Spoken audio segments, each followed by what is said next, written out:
Muy buenas tardes, buenos días, buenas noches con toda la audiencia de Indymedia Ecuador y Ecuador Today, que está una vez más en nuestro segmento de entrevistas. Le recordamos que este es un espacio abierto a todos quienes necesiten posicionar su voz, posicionar su lucha, contarnos qué están haciendo desde su militancia. Así que son bienvenidos todos. El día de hoy nos acompaña Daniel de Santis. Él es ex militante del PRT y también nos va a acompañar hoy para hablarnos un poquito de lo que está pasando en Argentina. Daniel, bienvenido, buena tarde, ¿cómo estás?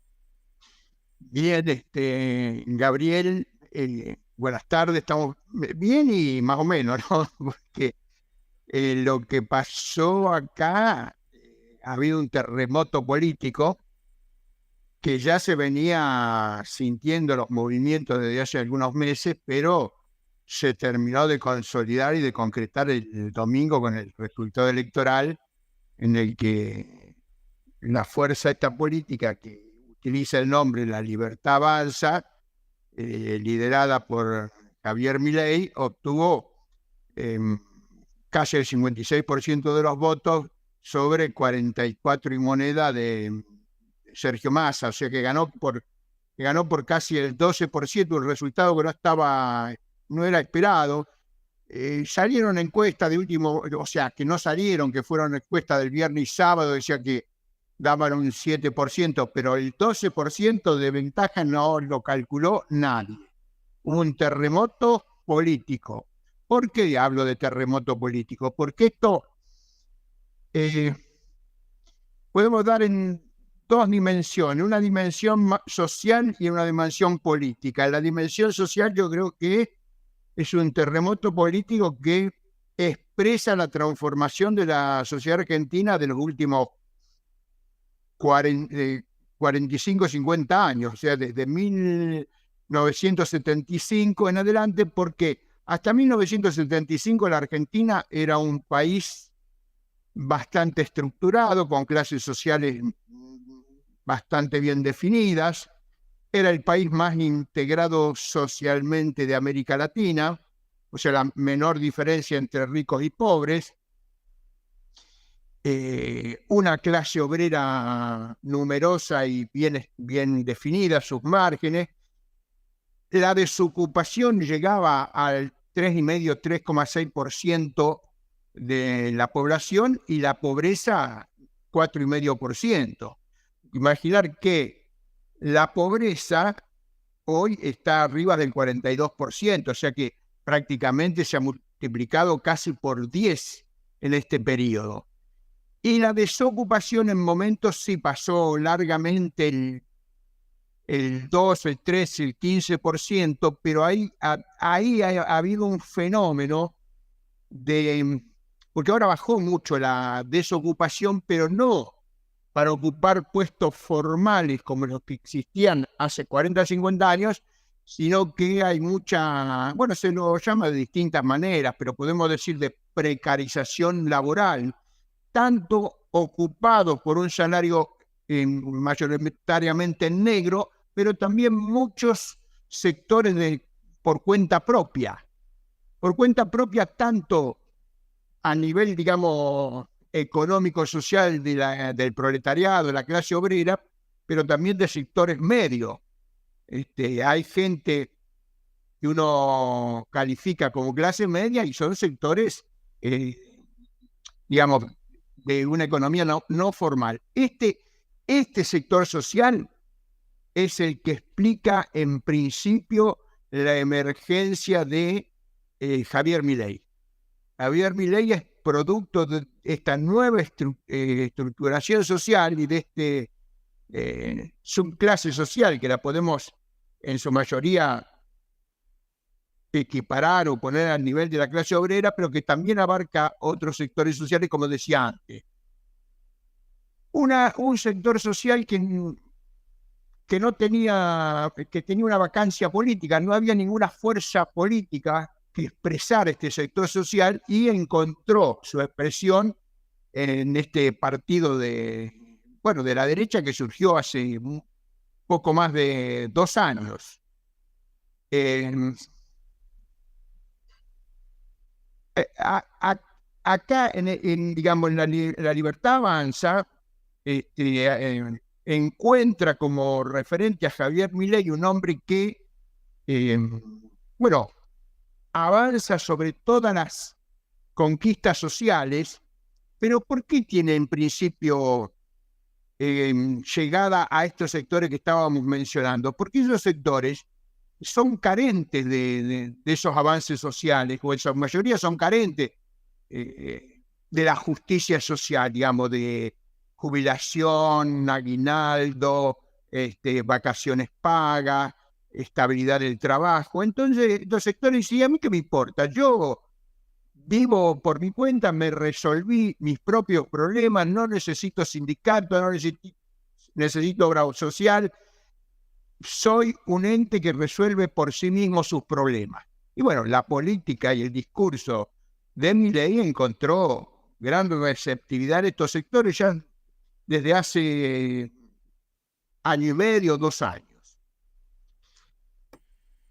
Dale, en este sentido, de que, o sea, quería como preguntarte en tu opinión, esta victoria de Milei implica aciertos y virtudes de parte de su propuesta o de su lado político, o se debe más a errores que se tuvo del otro lado, del lado del progresismo, en este caso de Unión por la Patria y todo ese círculo. Bueno, yo pienso por un lado que la estructuración social explica parte del fenómeno.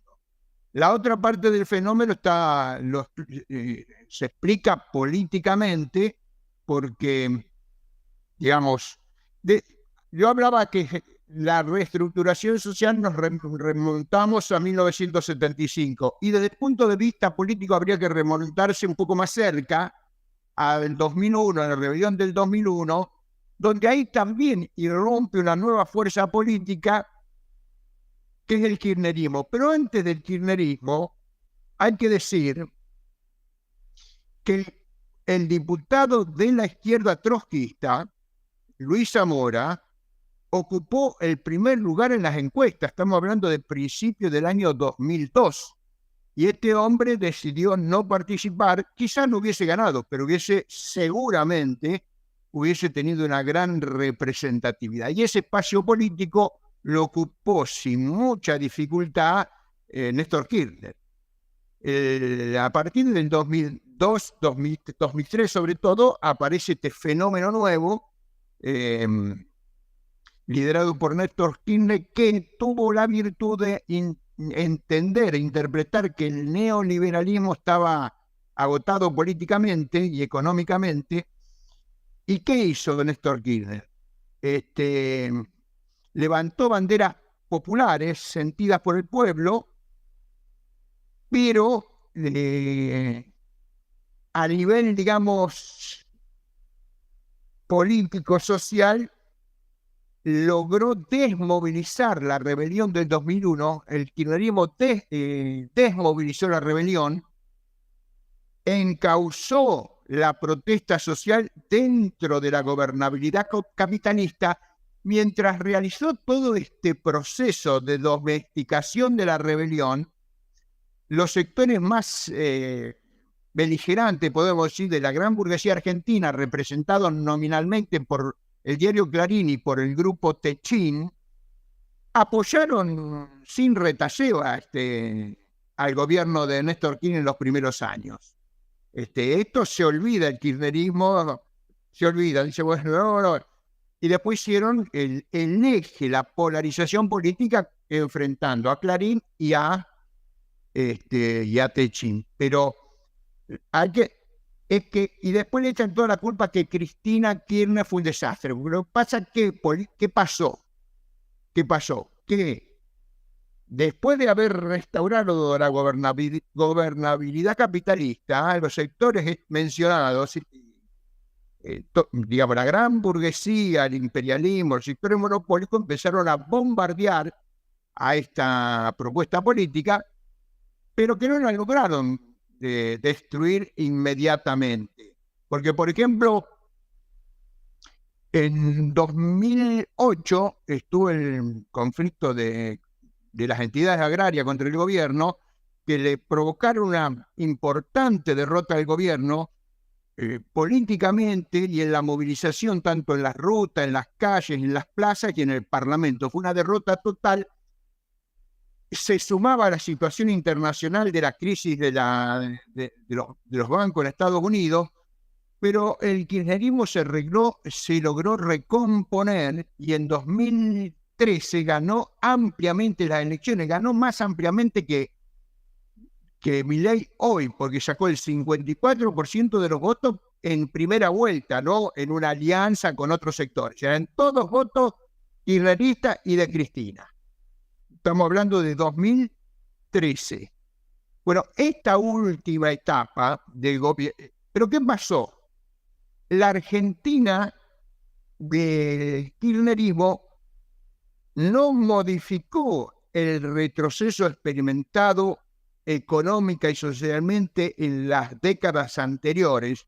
Podemos decir que si venía en picada en ese sentido, los 12 años de kirchnerismo fueron como que la caída se atenuó. La descomposición de la estructura económico y social se atenuó. No siguió cayendo en la misma proporción, pero no se avanzó en devolver la industrialización que se había alcanzado, el porcentaje, digamos, el porcentaje de industrialización, y mucho menos encaró decididamente una revolución industrial, que es la tarea pendiente de la clase capitalista en la Argentina.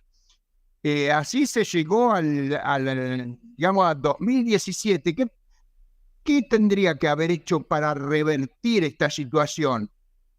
Tarea no realizada por ningún sector capitalista. El kirchnerismo no avanzó sobre la renta agraria, no avanzó sobre la renta financiera, no avanzó sobre la renta petrolera y minera, que siguió estando en manos de los grupos monopólicos, tanto extranjeros como nacionales. Entonces, la expansión económica basada en el aumento de la demanda interna, aumentar los salarios, la capacidad de compra de los sectores populares, llega un momento de agotamiento si no tiene una inyección de capitales que viene de algún lado. Y de acá, del único lugar que podía venir era de las rentas que acabo de mencionar.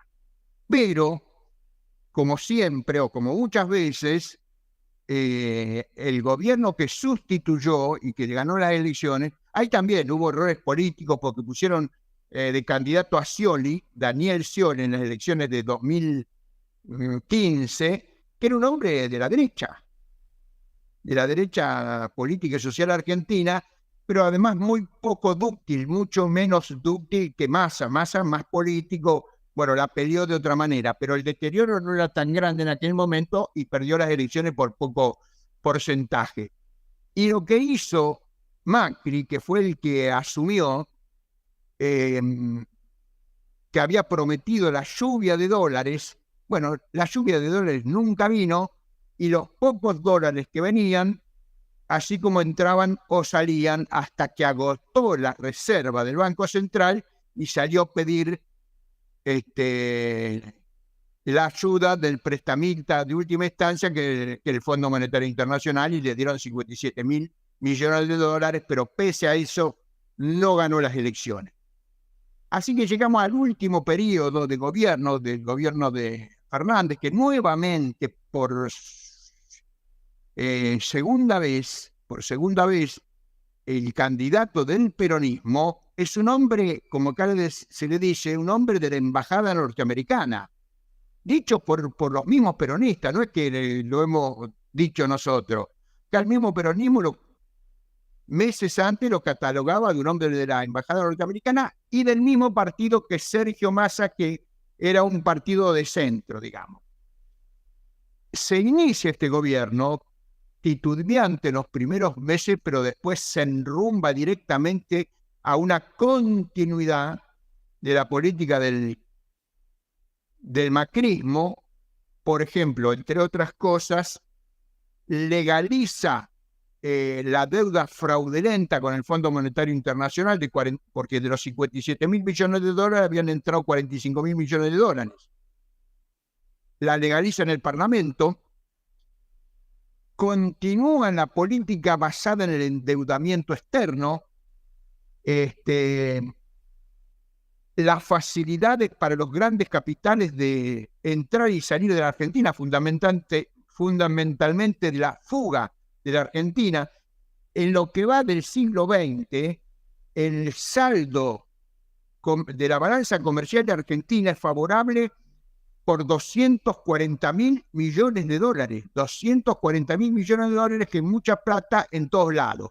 Bueno, y el Banco Central de la Argentina siempre está sin reservas o con reservas mínimas para funcionar. ¿Por qué? Porque otorgan facilidades para que esos dólares salgan del país.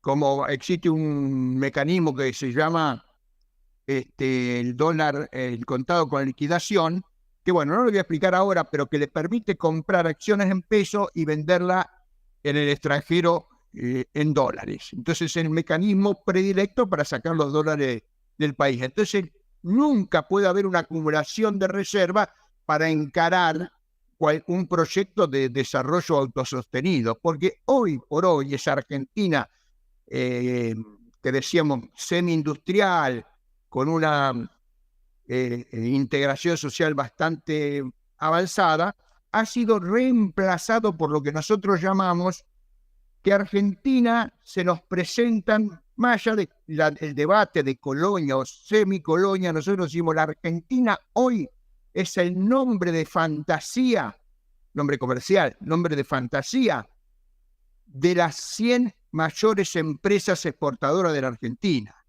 Exportan desde la Argentina, pero hacen negocios particulares, negocios privados.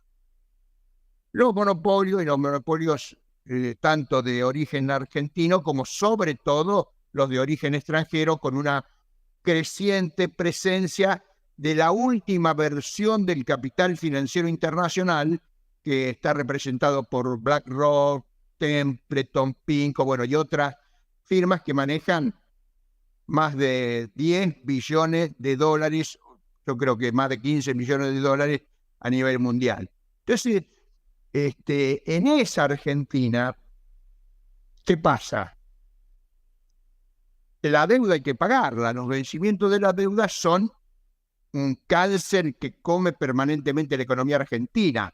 En agosto de este año, el Fondo Monetario Internacional exigió una devaluación del peso frente al dólar del 30%, que fue lo que provocó un proceso hiperinflacionario. Ya veníamos con una inflación rondando el 100% anual, que ya es hiperinflacionario. Bueno, la llevó al 140% anual promedio, pero en los últimos meses, si se proyectan anualmente, estaba cerca del 200% anual la inflación que hubo en agosto, septiembre, octubre y los primeros días de noviembre. Bueno, ese fue uno de los factores importantes para desacreditar completamente un gobierno muy desprestigiado, ausente. Por ejemplo, donde sale el 80% de las exportaciones de este superávit comercial, que es el río Paraná, este gobierno, como se habían vencido las contrataciones de la vía de transporte y de los puertos privados, todo privado en manos de empresas extranjeras, este gobierno, en una sesión del Senado, por ejemplo, por 59-0, acá se hablaba de grieta, bueno, ahí no hubo grieta, 59-0 se aprobó la reprivatización del río Paraná. Tuvimos una guerra con Inglaterra. Hay un tratado por el cual Inglaterra ocupa el 70% del territorio argentino, contando el mar continental. Y no hay ninguna fuerza política, solamente el programa de radio que tenemos nosotros y alguna otra denuncia más de algún otro grupo. No se conoce la presencia y el funcionamiento de un radar inglés en la isla grande de Tierra del Fuego, en plena zona de operaciones de la guerra con Inglaterra. un radar estratégico. Bueno, no me quiero detener en eso, pero un radar importante, no es un radarcito, es un radar para junto con otros dos que hay en el hemisferio sur, en Australia, en el Océano Índico, es para monitorear todo el hemisferio sur celeste. Bueno, y se podría hacer una larga enumeración digamos, del proceso de deterioro de este gobierno de los Fernández y Massa. Entonces, Massa logró reunir en las primarias Milei, con su base propia del trabajo que había hecho. No son propuestas racionales, pero llega un momento que no importa la racionalidad, el descontento es tan grande por la situación existente que la locura que presenta Milei a nadie o a sus votantes no le hacen mella, no les importa. Hasta ellos mismos han dicho en encuestas, le han preguntado quién es el político más peligroso. Los votantes de Milei han dicho que el político más peligroso en la actualidad es Milei. O sea, porque la gente está podrida. Digámoslo mal y pronto. La gente está podrida y acepta cualquier cosa con tal que se vayan el peronismo y el kirchnerismo del gobierno. Las PASO ganó Milei. En las elecciones generales se recompuso Massa, pero de todas maneras fue una elección de 3/3.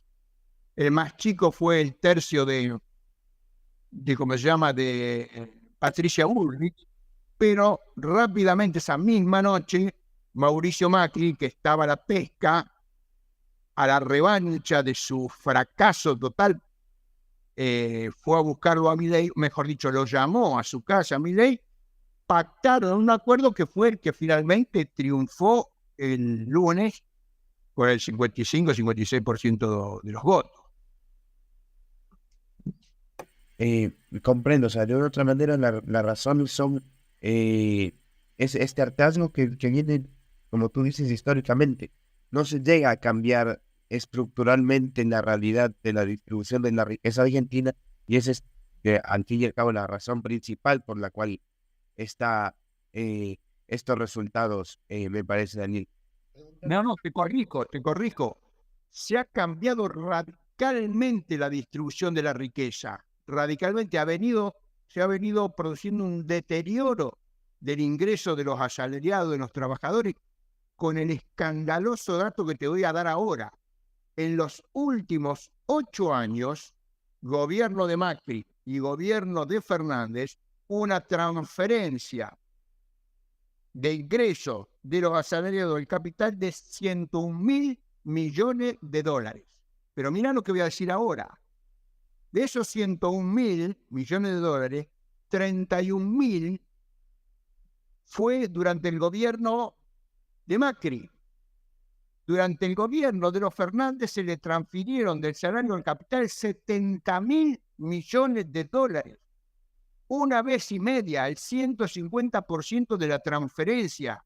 Para un gobierno nacional y popular como se precia el gobierno peronista, no digamos ya el 150, el 100%, el 50% de la transferencia de Macri ya sería escandaloso. Incluso el 0% sería escandaloso. Bueno, no fue ni el 0 ni el 100, el 150% más que lo que Macri transfirió Fernández. Que eso también explica la hiperinflación, la falta de capacidad de compra del salario. Todos los países limítrofes, la población de los países limítrofes, vienen a comprar acá porque Argentina está regalada. Las cosas acá no valen nada y lo que menos vale de todo es el salario. Sí, efectivamente, cuando uno compara los precios o cuando hace uno la comparación del poder adquisitivo que tiene cada moneda, se da cuenta de lo mal ubicado que está el peso argentino en este caso. Daniel, también preguntarte, una vez con estos resultados, a partir de estos resultados, crecen los temores alrededor del futuro de la educación pública, de la salud pública, de ciertos derechos que en teoría, por lo menos de teoría, han sido conquistados aquí en la Argentina. ¿Cuál va a ser el papel de las organizaciones sociales, de los movimientos sociales, para dialogar o para intentar mantener aún al límite este avance de la derecha, este avance del neoliberalismo? Pero déjame decirte una cosa antes. Pongamos, por ejemplo, la educación, que conozco un poco más, yo he trabajado 30 años dentro del aula. La educación pública existe y todavía más de la población asiste a la escuela pública. Pero lo que hay que decir es que la escuela pública está muy deteriorada, muy deteriorada. De ser superior la escuela pública, y no ni que hablar de la universidad pública, hoy la escuela pública salen en muchos lugares, salen las chicas y los chicos sin saber leer y escribir, de la escuela primaria y precariamente de la escuela secundaria. Entonces, eso también es parte de donde se ha apoyado la política de Milei para encontrar eco en la población, porque lo que digo de la educación, lo digo de la salud, lo digo del movimiento de derechos humanos, porque yo no lo quiero decir mucho, pero hay que entrevistar a los militantes de derechos humanos de las organizaciones no oficiales, y son muy críticas de las organizaciones oficiales. No quiero extenderme sobre eso, pero son muy críticas de las organizaciones. Solamente voy a dar un dato: hace unos 15 años, el kirchnerismo hegemónico dividió la marcha del 24 de marzo para capitalizarla políticamente en exclusividad para el kirchnerismo. Se embanderó en gran medida el movimiento de derechos humanos con el kirchnerismo. Se politizó o se sectarizó el movimiento de derechos humanos. Entonces, exagerando la realidad, el discurso de Milei tiene una base de sustentación. Bueno, yendo a tu pregunta, y sí, va a haber resistencia, va a haber lucha, pero eso es lo que estamos discutiendo entre la militancia, cómo estructurar esa lucha. Pero déjame decirte que los movimientos sociales están muy fragmentados, tanto dentro de cada rubro, digamos, desocupado. Hay decenas y decenas y centenares de organizaciones piqueteras. Entonces, por un lado está el movimiento de piquetero, pero muy fragmentado, el movimiento de derechos humanos, pero muy fragmentado, el sindicalismo copado grueso por la burocracia sindical y también fragmentado. Aparecen las nuevas, no sé cómo llamarlas, nuevas realidades sectoriales, como por ejemplo el movimiento de mujeres, de indigenistas, de afrodescendiente. Y yo he escuchado decir en muchas reuniones: si la revolución no es negra, no será; si no es feminista, no será; si no es indígena, no será.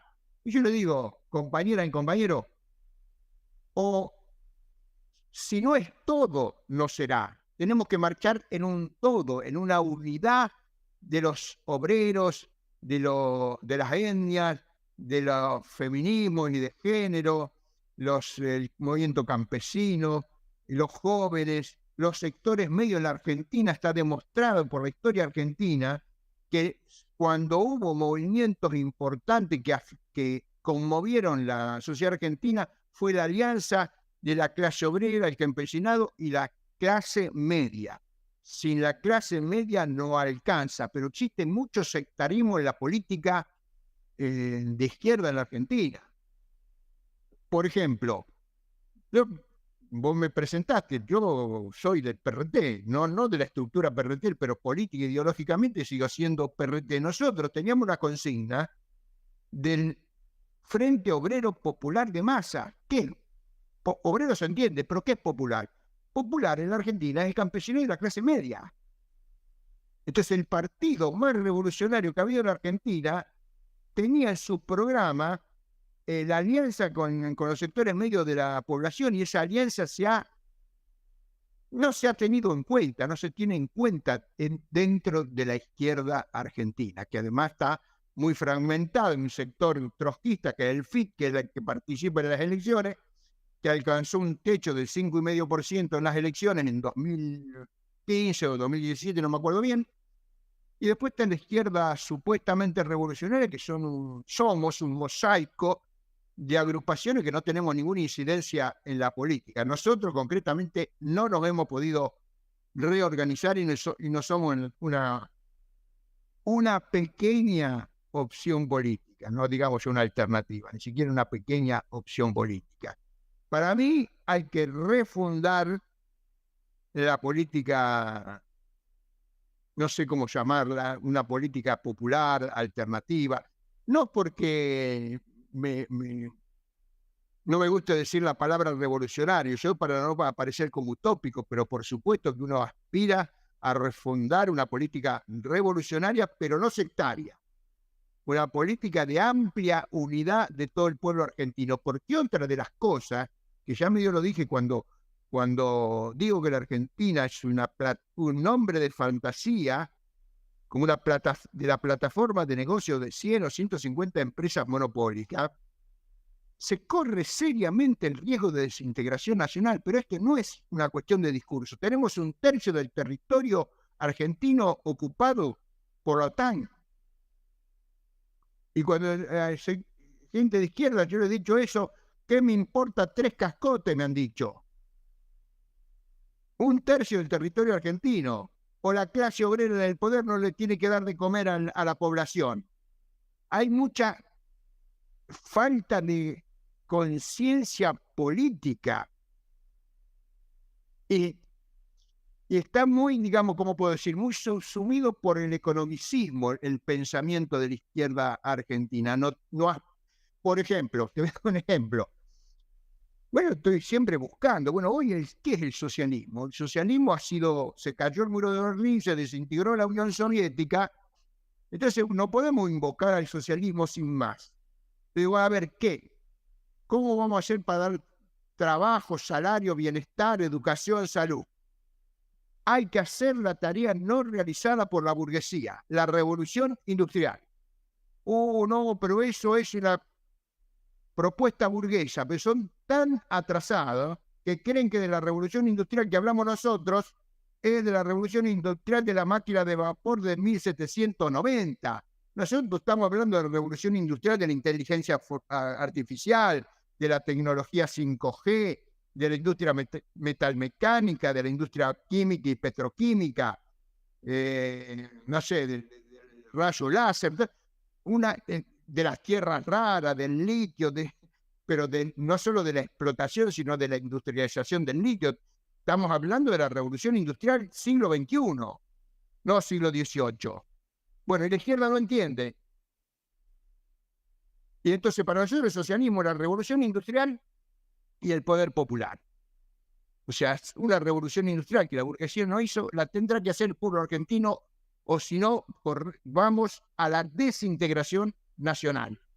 Porque no se puede mantener con el mar continental argentino y la Antártida, son 10.000 millones de kilómetros cuadrados.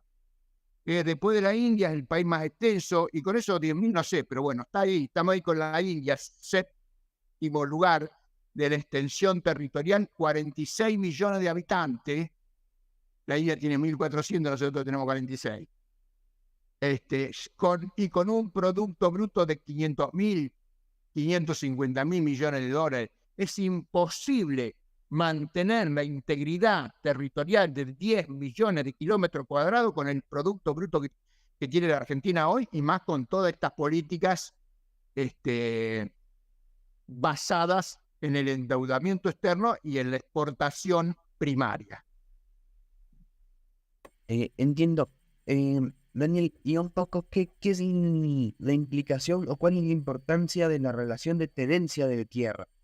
No estoy muy seguro, pero no ha habido unas reformas agrarias en Argentina que impliquen la real redistribución de la tierra de cultivo, de la tierra de producción.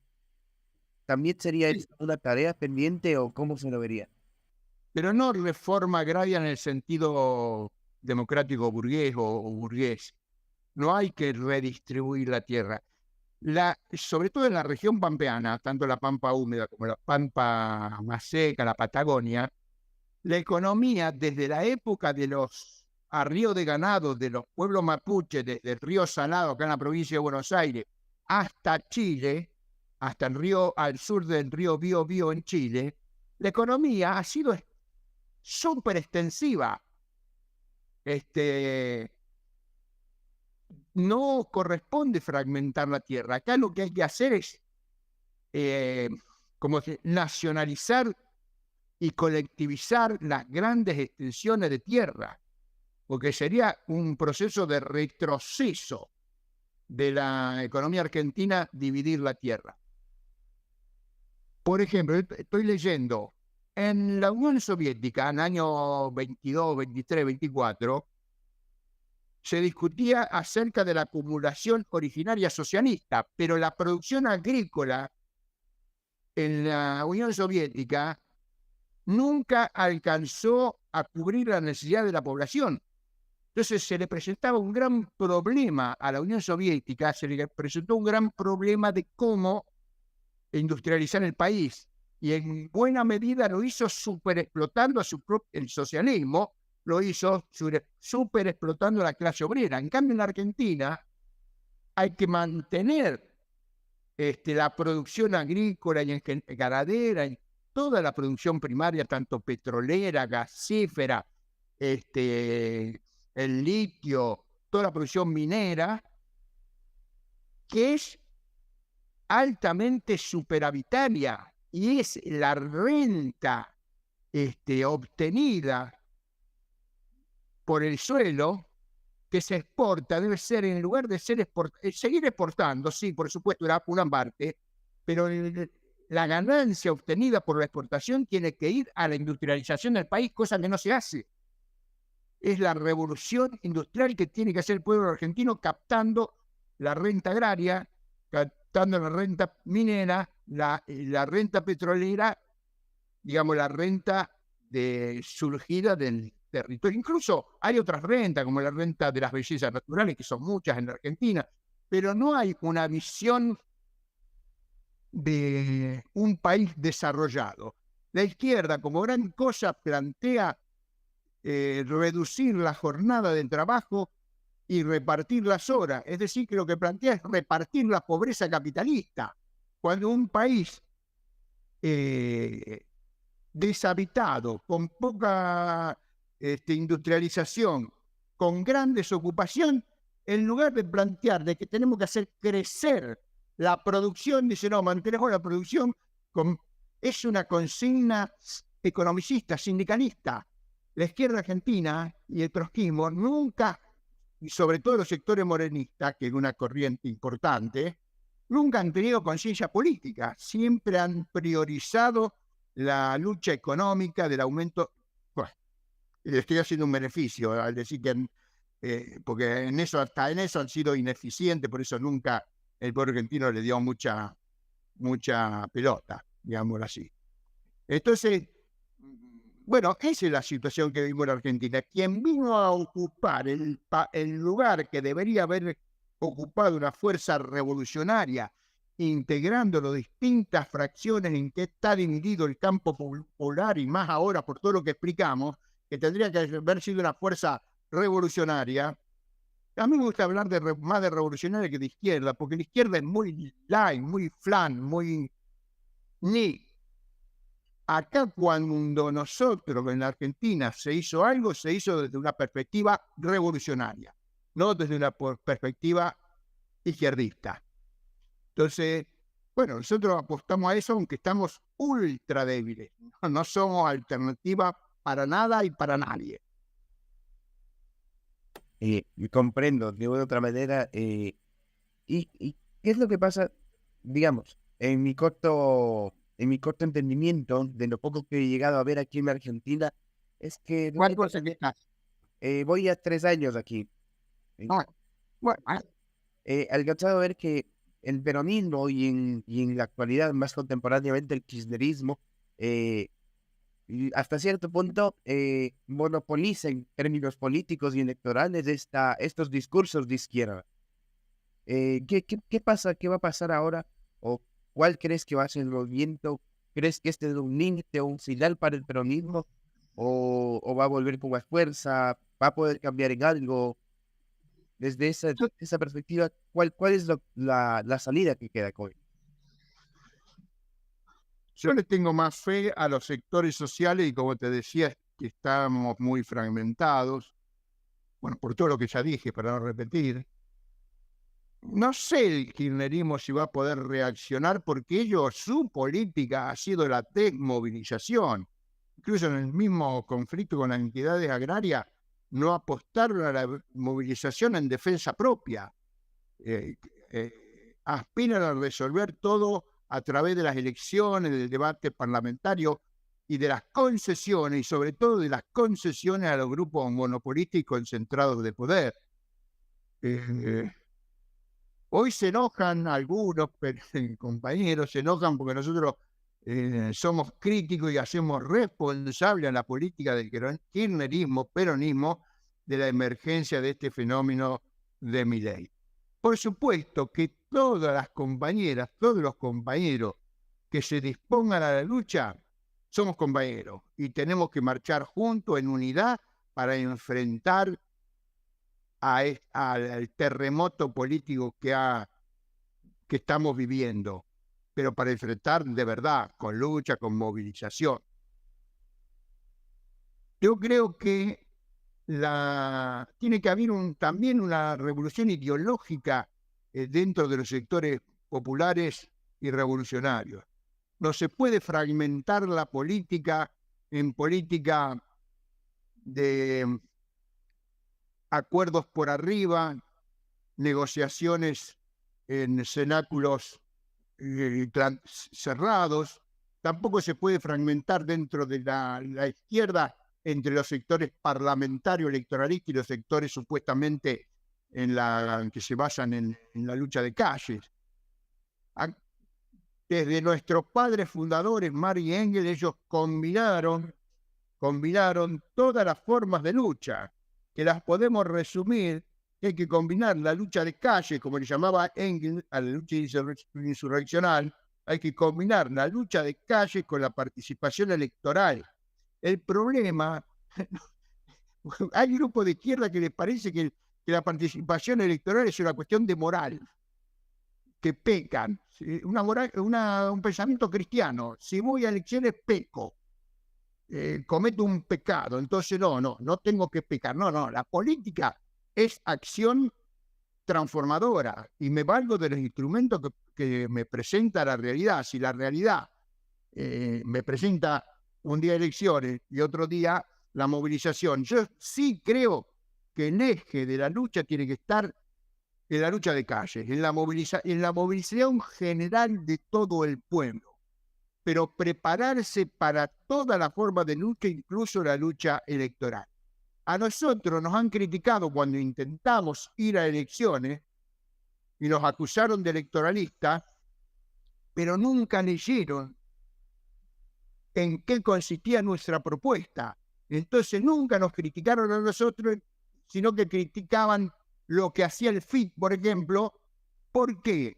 Porque aún los sectores que se dicen revolucionarios tienen una concepción reformista de la política, porque no pueden comprender que existe la política revolucionaria, que es justamente esto que estoy diciendo, la integración de las distintas formas de lucha, y no la moral cristiana de que se cree que es un pecado hacer tal o cual cosa.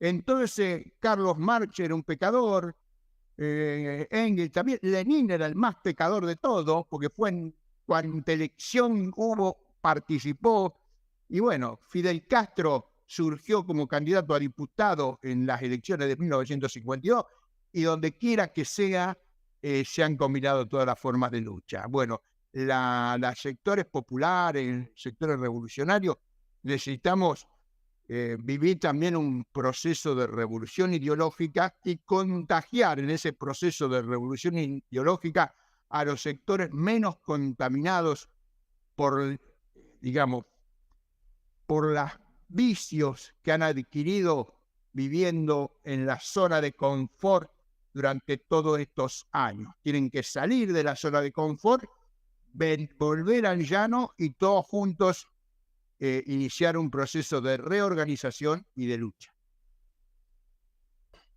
Y comprendo, Daniel, y te agradezco un poco por estas perspectivas que nos has ido dando. Me parece que por razones del tiempo nos estamos quedando un poco cortos, así que quisiera preguntarte si tienes algún último comentario ahora para medio ir redondeando la entrevista de hoy sobre esta actualidad y sobre el futuro próximo de la Argentina. Eso. Sí, sí. Bueno, yo intenté redondearlo recién, no tengo mucho para agregar. Yo le agradezco mucho a que me hayan invitado a participar. Estamos difundiendo estas ideas en un programa de radio que se llama Todos los Fuegos, que se transmite por AM 740 en Radio Rebelde, que me encanta el nombre porque es el nombre de la radio del movimiento 26 de julio en Cuba, cuando la revolución. Bueno, desde ahí y organizando pequeños grupos de trabajo y también acercándonos con otras agrupaciones políticas en la perspectiva de formar un Frente de Liberación Nacional. Una organización nuestra, marxista, con la que se base en las grandes experiencias que nosotros hicimos en los años que el PRT fue una fuerza pujante, que estuvo en primera fila de la lucha de clase en la Argentina, y la unidad de todo el pueblo en un Frente de Liberación Nacional. Comprendo, Daniel. Muchas gracias y esperemos que justamente podamos encontrar las maneras desde las organizaciones sociales para dirigirnos hacia este tipo de organización, hacia este tipo de redes, para justamente exigir al gobierno y dar los caminos hacia la revolución que tú nos comentas. Daniel, quiero agradecerte por tu presencia. Siento que nos quedamos un poco cortos de tiempo, así que aquí mismo te extiendo la invitación para que en alguna otra ocasión podamos hacer una entrevista un poco más extensa. Yo viviendo aquí en La Plata, tú supongo que vives en Capital, capaz podemos hacer una... Yo soy de La Plata, soy de La Plata. Ah, mira, qué bueno. ¿También vives en La Plata acá? No, vivo en Buenos Aires, pero soy de La Plata. Viví toda mi vida en La Plata. Ah, ya, muy bien. Entonces, si se da la ocasión para organizarnos y hacer una entrevista presencial en la que podamos conversar un poquito más a profundidad, Daniel. Con todo gusto, con todo gusto. Eso sería. Entonces queremos agradecerles aquí con Daniel por su presencia, por su sintonía. Recordarles que este es un espacio abierto para que todas las organizaciones, para que todos los luchadores, para que todos quienes estén bajo este ámbito del paraguas de la resistencia en el sistema capitalista pueden expresar lo que quieren, pueden expresar lo que están haciendo, pueden expresar cómo se están organizando. Agradecerte una vez más, Daniel, y agradecer a todas las personas que estuvieron durante la transmisión. Gracias a ustedes y un saludo a toda la audiencia. Gracias, muy buena tarde. Chao. Chao.